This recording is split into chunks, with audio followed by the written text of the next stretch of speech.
അയ്യപ്പൻ മലയ്ക്ക് മുകളിലാണ് വസിക്കുന്നതെന്ന് നമുക്കറിയാം. എന്നാൽ മലയ്ക്ക് മുകളിൽ വസിക്കുന്ന ശ്രീകൃഷ്ണസ്വാമി കുറിച്ച് കേട്ടിട്ടുണ്ടോ?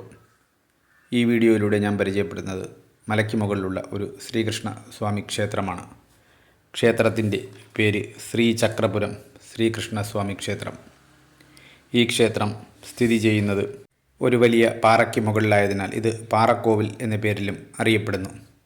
ക്ഷേത്രത്തിനു എത്തിച്ചേരുന്നതിനായിട്ട് ഒരുപാട് പടികൾ കയറി വേണം ക്ഷേത്രത്തിൻ്റെ മുകളിലേക്ക് എത്തിച്ചേരാൻ. തമ്പാനൂർ റെയിൽവേ സ്റ്റേഷനിൽ നിന്നും 6 കിലോമീറ്റർ മാറി വേട്ടമുക്ക് എന്ന സ്ഥലത്താണ് ഈ ക്ഷേത്രം സ്ഥിതി ചെയ്യുന്നത്. പടവുകളെല്ലാം കയറി വേണം നമുക്ക് ഈ ക്ഷേത്രത്തിലേക്ക് എത്തിച്ചേരാൻ. ക്ഷേത്രത്തിൽ എത്തിച്ചേരുമ്പോൾ ആദ്യമായിട്ട് ഇടതുഭാഗത്തായിട്ട് ഒരു ധർമ്മശാസ്താവിൻ്റെ ഒരു പൂങ്കാവനം നമുക്ക് കാണുവാൻ സാധിക്കും.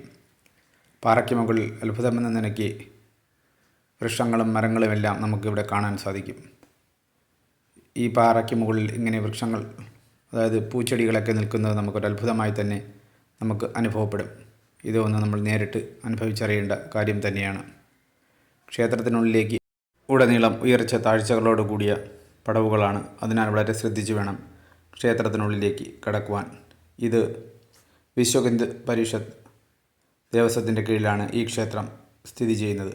ക്ഷേത്രത്തിന് മുന്നിലായിട്ടൊരു കണിക്കൊന്ന മരവും പിടിച്ചു നിൽക്കുന്നത് നമുക്ക് കാണുവാൻ സാധിക്കും.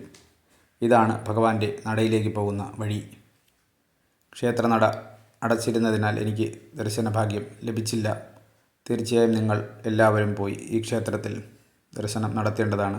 ക്ഷേത്രത്തിൻ്റെ പിൻഭാഗത്തായിട്ട് ഒരു തീർത്ഥക്കുളവുമുണ്ട്. തീർത്ഥക്കുളത്തിൽ ഒരുപാട് നാണയങ്ങളൊക്കെ ഇട്ടിട്ടുണ്ട്. ഇതും മറ്റൊരു അത്ഭുതം തന്നെയാണ്. എന്തെന്നാൽ വലിയൊരു കുളം പാറയ്ക്ക് മുകളിൽ നമുക്ക് അത്ഭുതമായി തന്നെ അനുഭവപ്പെടും. എല്ലാ ഭക്തന്മാരും, പ്രത്യേകിച്ച് കൃഷ്ണഭക്തന്മാർ തീർച്ചയായും സന്ദർശിക്കേണ്ട ഒരു സ്ഥലം തന്നെയാണ് ഈ പാറക്കോവിൽ എന്ന് പറയുന്ന ശ്രീചക്രപുരം ശ്രീകൃഷ്ണസ്വാമി ക്ഷേത്രം. ഈ ക്ഷേത്രത്തിൻ്റെ മാതൃകയാണ് ഇവിടെ കാണുന്നത്. ഉള്ളിലെ വീഡിയോ അനുവദനീയമല്ല, അതിനാൽ അതിൻ്റെ മാതൃക ഇതാണ് കാണിച്ചിരിക്കുന്നത്. ക്ഷേത്രത്തിൻ്റെ വഴിപാട് വിവരങ്ങളും മറ്റും ഇവിടെ നോട്ടീസ് ബോർഡിൽ നൽകിയിട്ടുണ്ട്. ക്ഷേത്രത്തിലെ പൂജാ സമയങ്ങൾ നമുക്കൊന്ന് നോക്കാം. രാവിലെ 5:30 മണി മുതൽ 10 മണി വരെയും വൈകിട്ട് 5 മണി മുതൽ 8 മണി വരെയുമാണ് ക്ഷേത്രനട തുറന്നിരിക്കുന്നത്. മറ്റ് വിശേഷാൽ ദിവസങ്ങളിൽ ചെറിയ വ്യത്യാസങ്ങൾ ഉണ്ടായിരിക്കുന്നതാണ്.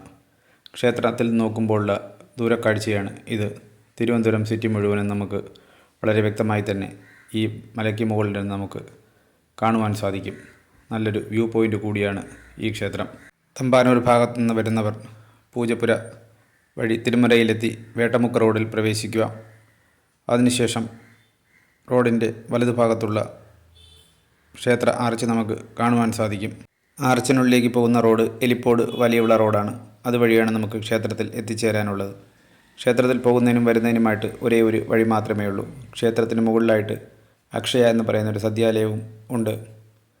ക്ഷേത്രം അതിമനോഹരമായ ഒരു മലയ്ക്ക് മുകളിലായതിനാൽ നല്ല നല്ല കാഴ്ചകൾ നമുക്ക് ഇവിടെ നിന്ന് കാണുവാൻ സാധിക്കും.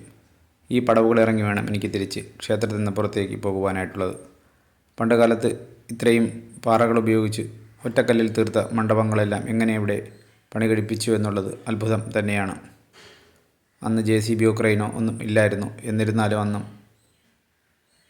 നമ്മുടെ മനുഷ്യ അധ്വാനത്തിൻ്റെ ഫലമായിട്ടാണ് ഈ വലിയൊരു ക്ഷേത്രം ഈ പാറയ്ക്ക് മുകളിൽ പണി കഴിപ്പിക്കാൻ സാധിച്ചത്. വളരെ അത്ഭുതം തന്നെയാണ്. ക്ഷേത്രത്തിന് താഴെയായിട്ട് ഒരു മാധവസ്വാമി ആശ്രമവും ഈ പാറയ്ക്ക് താഴെയായിട്ടുണ്ട്. വീഡിയോ ലൈക്ക് ചെയ്യുക, ഷെയർ ചെയ്യുക. ഇത്തരം ക്ഷേത്ര സംബന്ധമായ വീഡിയോകൾക്കായിട്ട് ദേവലോകം എന്ന ചാനൽ സബ്സ്ക്രൈബ് ചെയ്യുക. ഓം കൃഷ്ണായ നമഃ.